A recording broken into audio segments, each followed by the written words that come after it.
শুধুমাত্র বাংলায় কথা বলায় খুন হতে হয়েছে পুরুলিয়ার সুখেন মাহাতোকে। অভিযোগ করেছেন মন্ত্রী চন্দ্রিমা ভট্টাচার্য। বাঙালিদের কেন পেটের দায়ে ভিন রাজ্যে যেতে হচ্ছে, পাল্টা প্রশ্ন তুলেছেন বিজেপি সাংসদ জ্যোতির্ময় সিং মাহাতো। রাজ্যের মন্ত্রী চন্দ্রিমা ভট্টাচার্যর দাবি, শুধুমাত্র বাংলায় কথা বলার জন্য সুখেন মাহাতোকে খুন হতে হয়েছে। দেশের মাটি রক্তে ভিজছে, দেশের মানুষ যে কোনো প্রান্তে যেতে পারে, তার জন্য তাকে খুন হতে হবে। প্রশ্ন তুলেছেন চন্দ্রিমা ভট্টাচার্য।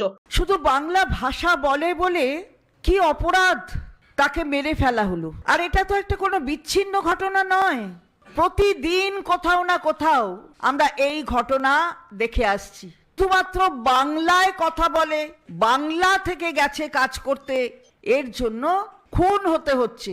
দেশের মাটি রক্তে ভিজছে কেন? বাংলা ভাষা বলছি বলে। ভাবা যায়?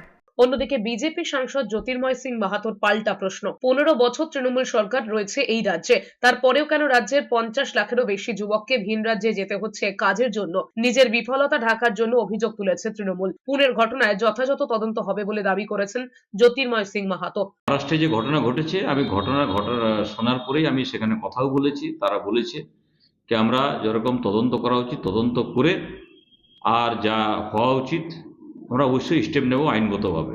পুরুলিয়ার তুমরাশোল গ্রামের বাসিন্দা সুখেন মাহাতো বছর 7 আগে দুই ভাইয়ের সঙ্গে মহারাষ্ট্রের পুনেতে গিয়েছিলেন। সেখানে মোটর পার্টসের কারখানায় কাজ করতেন। ওই একই কারখানায় কাজ করতেন সুখেনের দুই ভাইও। সোমবার কাজে বেরিয়েছিলেন, তারপর থেকে আর খোঁজ মেলেনি। মঙ্গলবার উদ্ধার হয় ক্ষত বিক্ষত দেহ। বুধবার পুনে থেকে ফোন আসে পরিবারের কাছে।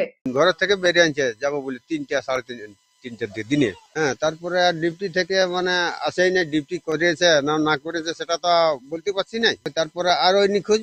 সকালে পুলিশে উঠাইছে মঙ্গলবারে